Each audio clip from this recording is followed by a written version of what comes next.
योगेंद्र यादव कह रहे हैं कि इस वक्त भारत में कम से कम 15 करोड़ कोविड-19 के पेशेंट्स हैं। कितनी सच्चाई है इनकी बात में? पहले आपको बताते हैं कि वह किस बेस पे यह बोल रहे हैं।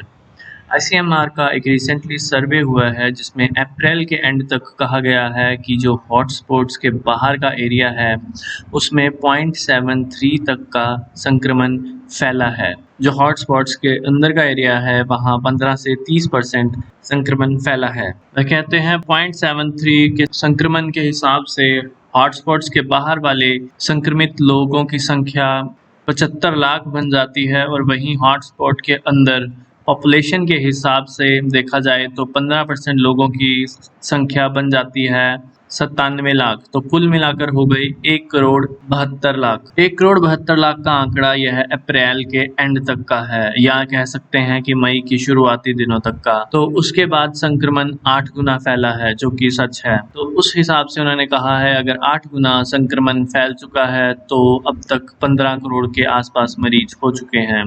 टेक्निकली देखा जाए तो यह बिल्कुल सही लगता है, बिल्कुल सही दिखता है, सटीक दिखता है। दूसरी बात हमें ये देखनी चाहिए कि कोरोना के 85% मरीजों में बहुत हल्के लक्षण होते हैं, बहुत हल्का संक्रमण होता है जो कि अपने आप ठीक हो जाता है, जिसको किसी दवाई की ज़रूरत भी नहीं पड़ती। उनको पता भी नहीं लगता कि उनको कोरोना हुआ था और वह ठीक भी हो जाते हैं।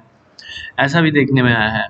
और अगली चीज़ हमें देखनी पड़ेगी, इंडिया में टेस्टिंग बहुत तेज़ नहीं है। शुरू से बहुत धीमे थी, धीरे-धीरे बढ़ा दी गई। जैसे-जैसे केसेस बढ़ रहे हैं, स्टेट की सरकारें टेस्टिंग कम करती जा रही हैं। गुजरात ने कम की, महाराष्ट्र ने कम की। अभी जून में देखा गया है कि दिल्ली ऑन एवरेज 6500 कर रहा था, अब वो 5000 के आसपास टेस्टिंग कर रहे हैं, उन्होंने भी कम कर दी। मतलब क्या चाहते हैं? टेस्टिंग बढ़ाने से ही कोरोना रुक पाएगा। जितने जल्दी हमें संक्रमित मरीज मिलेंगे उतनी जल्दी ही इसका इलाज हो पाएगा। और टेक्निकली देखा जाए तो योगेंद्र यादव का सर्वे बिल्कुल सही दिखता है, लेकिन ऑन रियलिटी ग्राउंड पे इतने मरीज नहीं है। आंकड़ा इसके आसपास भी होता तो देश में तबाही मच जाती। अगर सरकारी आंकड़े को ही हम सच माने तो भी ये संख्या 15 अगस्त तक 50 लाख पार कर जाएगी, क्योंकि हर 16 दिनों में आंकड़ा डबल हो रहा है। अभी 3 लाख है तो इस हिसाब से 15 अगस्त तक 48 लाख मरीज होने चाहिए देश में। फैक्ट चेक में तो हम यही कहेंगे कि सर्वे या तो आईसीएमआर का सर्वे गलत होगा या कुछ और गड़बड़ियां बीच में रही होंगी, लेकिन योगेंद्र यादव का जो आंकलन है सर्वे के हिसाब से वह बिल्कुल सटीक है।